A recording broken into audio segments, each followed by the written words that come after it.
Hey guys, welcome to week 2 of OnPoint Online.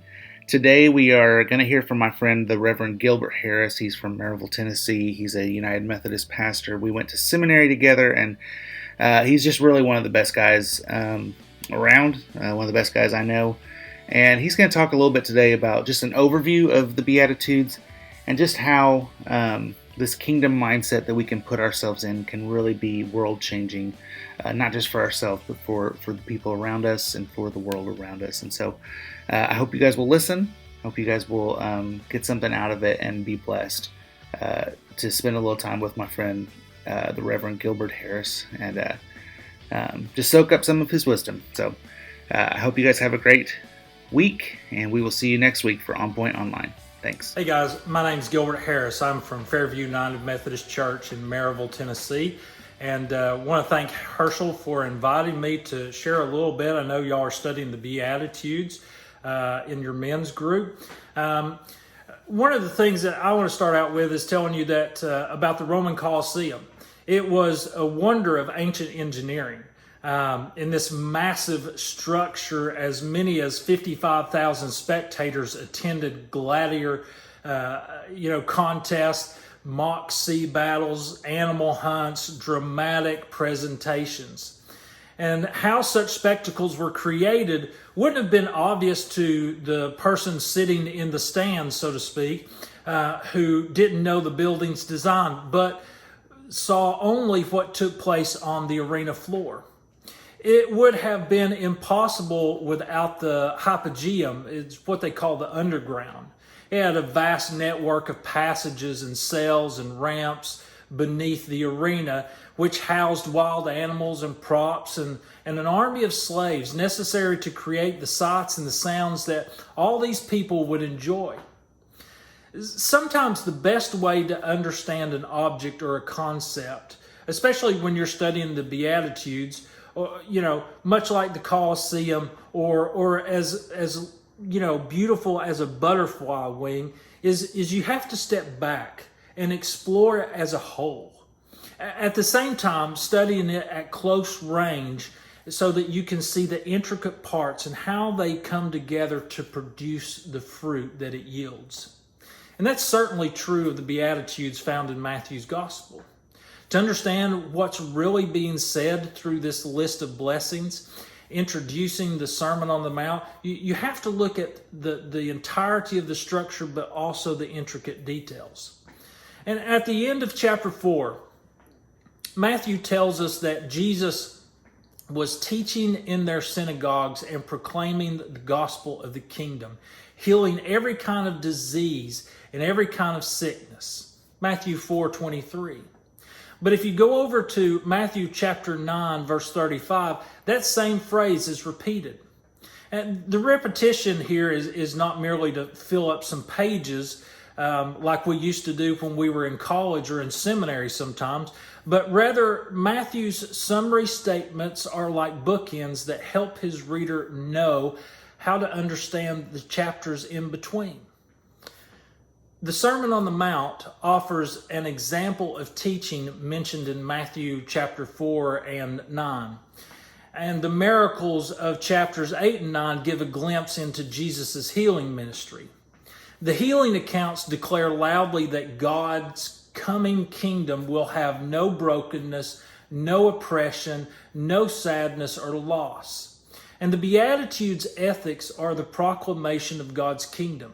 It's how things should and will be, because the kingdom is already breaking into our world. It just hasn't come in its fullness. Each of the Beatitudes has two parts. There's a pronouncement of a blessing and a reason for that blessing. But what you have to notice that the first and the last reasons, they're the same. It says, for theirs is, note that word is, the kingdom of heaven. Chapter 5:3 and chapter 5 verse 10. By opening and closing the list this way, Jesus is telling his disciples that all of these blessings from the first to the last are of the kingdom. Mourning, gentleness, peacemaking, for example, are blessed ways of life only if God's kingdom is indeed coming. And so too, Jesus' promises have weight only in a kingdom where he reigns. You can't apply this just to any person's life. But there's something else that distinguishes the first and the last Beatitudes from the rest. While the others are all future tense, they shall be comforted, they shall inherit the earth, they shall be satisfied in verses 4 to 6. The first and the last Beatitudes are in present tense. Read it again. It says, theirs is the kingdom of God. Here Jesus is saying something that is hinted at throughout the Gospels. God's kingdom is already here, and it also hasn't yet arrived. That's why he can proclaim the blessing here and now while also speaking about the blessings of a future kingdom. It's the reason why those who mourn and those who make peace and those who face persecution are blessed. The kingdom of heaven has begun to invade earth, yet there's still time for mourning. There's still a need for peacemaking, and there's still a threat of persecution because the kingdom hasn't come in its fullness. The last thing I would tell you is to truly understand the impact of the Beatitudes as well as the Sermon on the Mount. You have to look at the beginning and the end scene. And when you do this, it allows you to view two extreme ends simultaneously and I think get a new perspective. The scene opens with Jesus sitting down on a mountainside to instruct his disciples.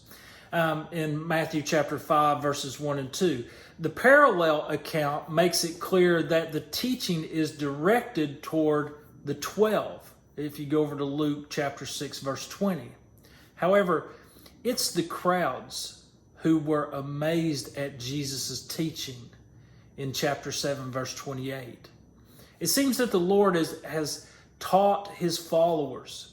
Those who are on the fringes are listening in and marveling at what they heard. As we have already seen, the kingdom of God described by Jesus is both already here and not yet come in its fullness. Jesus taught his disciples that those already here, but it is those not yet come, the crowds, who are most impacted by these words. This is the nature of the kingdom.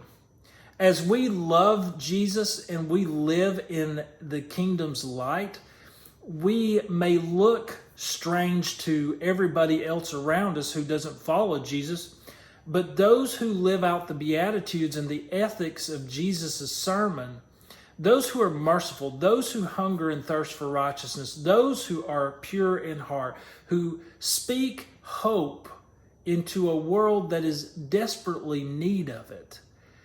That's our challenge, but it's also the promise that we're given.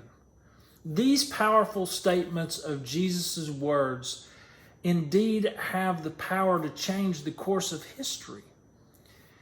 And it has the power to change the course of history when you and I live it out. Take faith seriously. Take following Jesus seriously. And watch the world around you begin to change as you live out your faith. God bless you guys. It's great to be with you. Hope to see you again soon. Take care.